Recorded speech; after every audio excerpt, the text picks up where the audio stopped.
ফেব্রুয়ারিতে নির্বাচন আপনারা আমরা দেশবাসী সবাই দেখতে চাই ইনশাআল্লাহ। শুধু আমরা না, সবাইকে নিয়ে আমরা দেখতে চাই।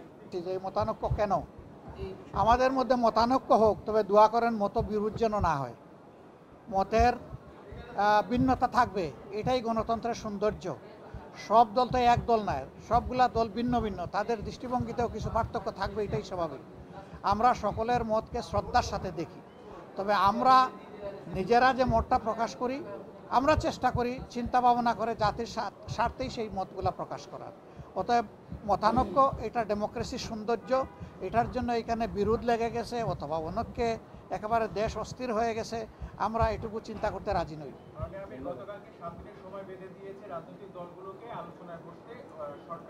না, ওনারা বেঁধে দেয়নি, আমি এটাও শুনেছি ভালো করে। ওনারা অনুরোধ করেছে যে এক সপ্তাহ সময়ের ভিতরে রাজনৈতিক দলগুলা বসে যদি একটা কনসেনসাসে পৌঁছতে পারে, সরকারের জন্য এটা ভালো।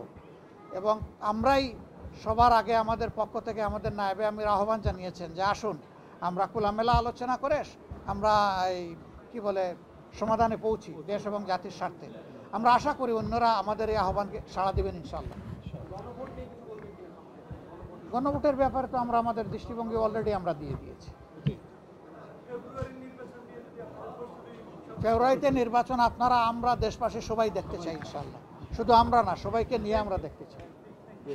Thank you so much. আসসালামু আলাইকুম ওয়া রাহমাতুল্লাহ।